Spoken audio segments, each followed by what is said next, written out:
Assalamu alaikum. Welcome to Emotional Evolution, where we focus on our own emotional evolution because when we change, life around us changes. Also, the reason why I love that second bit of the slogan, when we change, life around us changes, is because a lot of us are in circumstances where we can't actually control. Actually, all of us are in circumstances where we actually don't have much control over the world around us or people, but what we do have control over is how we internalize something, the meaning we attribute to a certain things, how well we cope with it, and how we end up reacting to our environment. So when we learn how to change meaning around what's going on or put down boundaries or understand how to manage our reactions around certain dynamics, it in turn changes our life. And today I wanted to go into something that we can't change, which is being around selfish people and holding judgments to them. So we have little we can do if we are surrounded by people that are selfish in terms of changing their behavior. However, what we can do is change a lot about how we feel about it and how we react to it. So I wanted to just start off by defining some behaviors that you may face off with if you're dealing with someone that you're feeling like is super selfish. So perhaps you notice that this person always blames others for the issues, or they blame you. They either blame others, you, or the outside world, or life circumstances. They could just be plain mean, so have mean comments to say, critical things to say, objectively judge you for objective things like your looks, your achievements, even like your religiosity. They might judge you for that and have a very critical way of talking to you where they're like um, putting you down or instilling fear. Um, they could just generally just be very critical that you need to meet certain benchmarks. Otherwise, they're either threatening their relationship with you. They could say something like, I'm not going to be your mum anymore, or I don't know why I'm in this relationship with you, or I'm so sick of dealing with you. Comments like that. You might witness them ridiculing others or ridiculing you, so humiliating you, making jokes about you that are unkind, that you find are disrespectful. They often have behaviors where they really put their needs above others, and they may even advocate for their needs so loudly where you feel like there's not much room to advocate for your needs.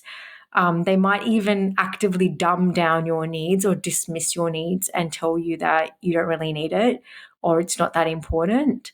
And they often position themselves as incredibly righteous and incredibly kind. And you might observe that they're not doing a lot, but what they do is what they do, they really advocate that it's a massive thing that they've done. So I know I've just spilled a whole list to you, but if you're around anyone like that and you're feeling like you can't stop judging them, this video is more so going into, is it useful? Is it useful to judge someone who is stuck being selfish? And I thought to give you a little bit of background about when people do behave this way, where does it come from? And often it can come from neurodevelopmental things, which I won't go into because I'm not not a neurologist, that element. But what I am going to go into is just highlight that sometimes they have a genetic predisposition and they are not very evolved in the emotional centers of their mind. And other times it can happen from early childhood trauma or neglect. So some traumas can be that they've witnessed abuse, they've been abused, that there might have been a lot of emotional abuse around the house, a lot of shouting.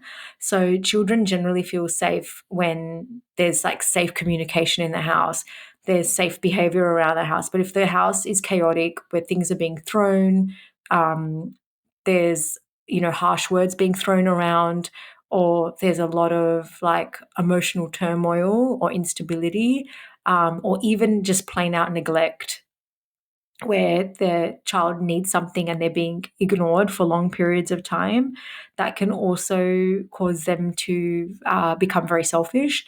They can also become selfish if they do have a parent who is stuck with some narcissistic traits, and they've been modeled that by observing that parent.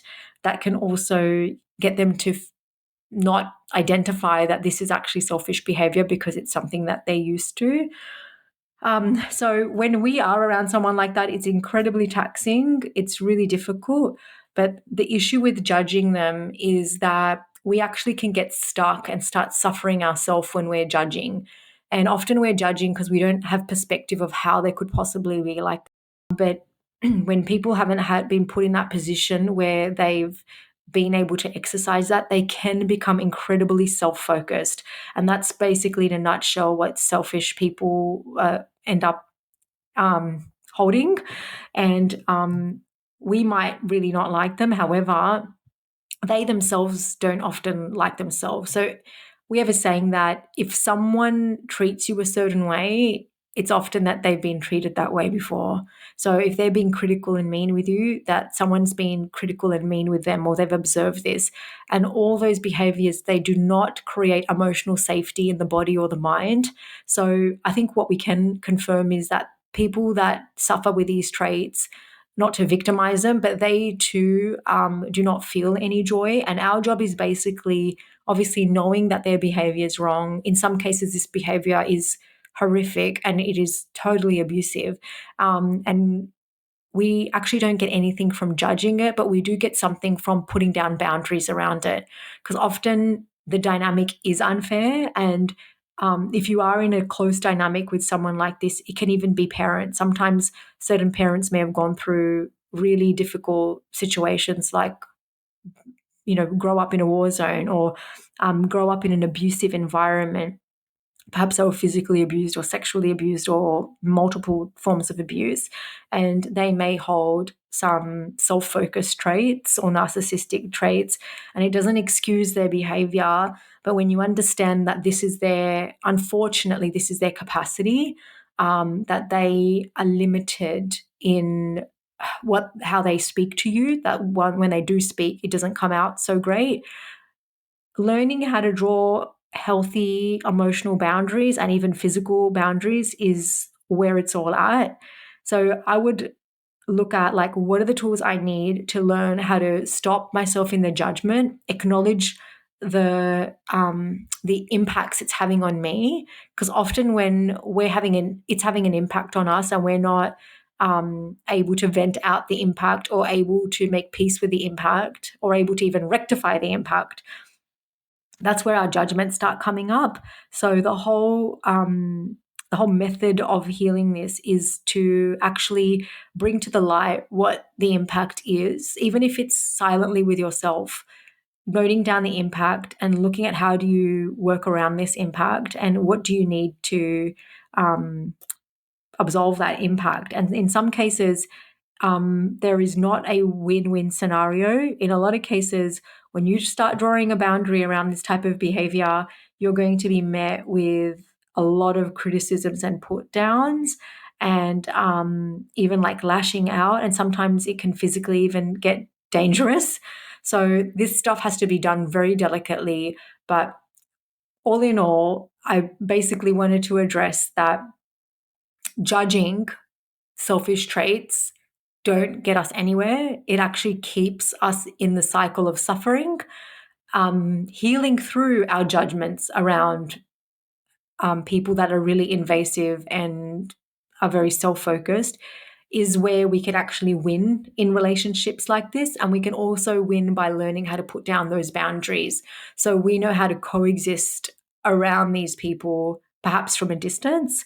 So I hope you found this helpful. If this is something that has helped you, please share it and subscribe so we can bring you more content and inshallah, keep helping you on that emotional evolution journey.